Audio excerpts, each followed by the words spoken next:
So you're at your home gym, you want to know how you can get a workout in. I'm going to show you in this video a workout that you can do at home with very little equipment and get a full total body workout that's going to help you be more athletic.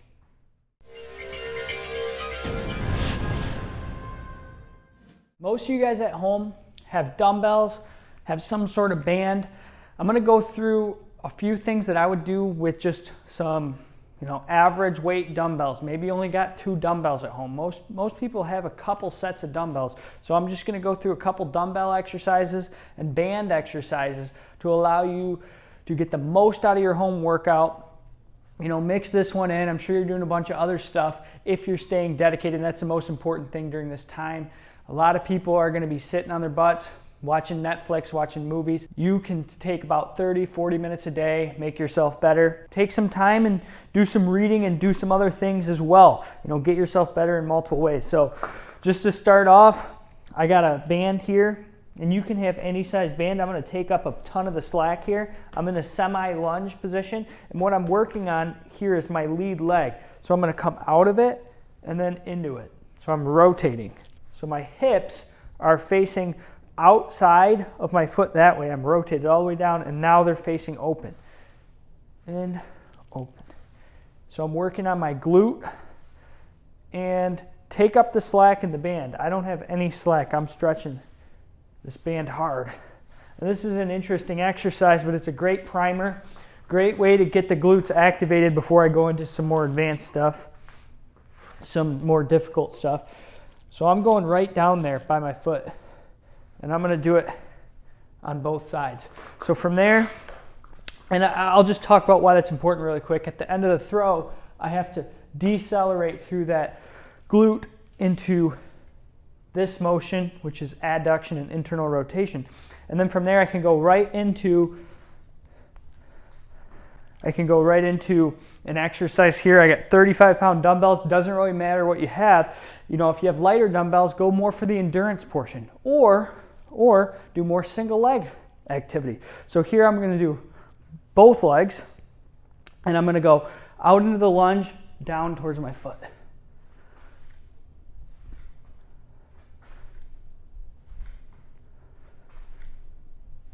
Working on that lead leg again, and then that drive leg if I'm a pitcher. If I'm just a guy working out, it doesn't matter. I'm hitting my glutes, I'm hitting my hamstrings, and I'm actually hitting my quads.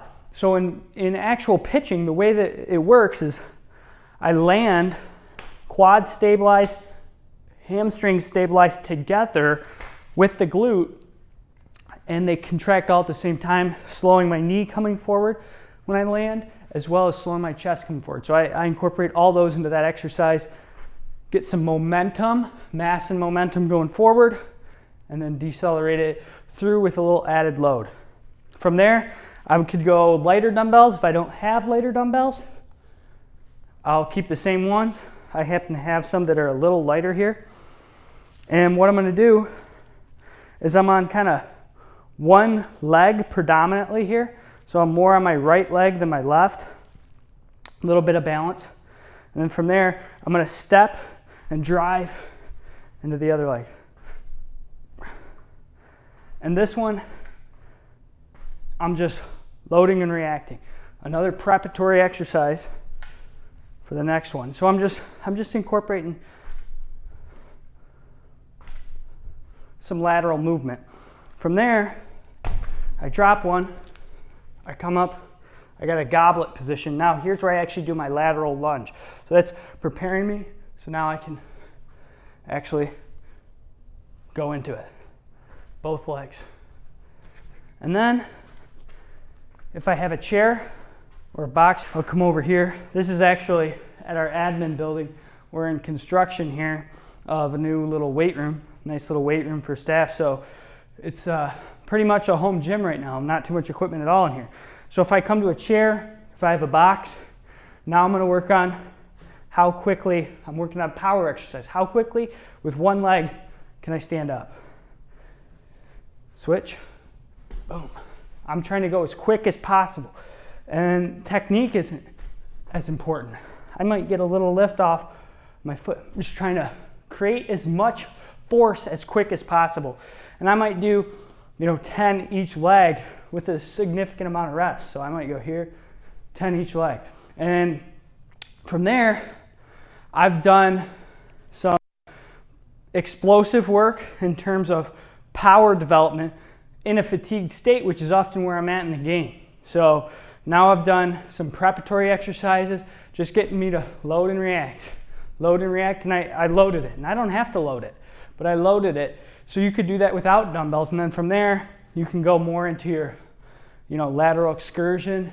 And all of this stuff, any one of these exercises I can do without weight. I'm just using with weight because it changes the dynamics of the exercise. So I could do it more explosively, same number of reps with body weight, or I could do it more reps for endurance with body weight. Either way is fine. From there, I'll go into just some upper body exercise activity. What I like to do is I like to go in a box here, train the serratus right off the bat, because I want to control where my scapulas are on the rib cage. So if I got a chair, get it up against something stable. From there, I can do a push-up if I want, but really the purpose of the exercise is to push my chest away and round my back a little bit. Push, push, push. I'm also, while I do that, twisting my hands out this way. So I push, push, push, twist the hands out. Now, if I want to increase, if this is not hard, and let's say I can do 20 of those in a row, fairly easy. I want to increase the intensity of exercise. I'll come here, I'll push, push, push, and then one hand, increase it further. I do a shoulder tap, so it makes me hold longer. So now I'm here, push, turn, tap, hold. Tap, hold. I see a lot of people doing their shoulder taps incorrectly. From there, I can press to a lower surface or even to the ground. If you're pretty advanced, your shoulder taps can be done on the ground. Your serratus activity or your serratus exercise needs to be difficult.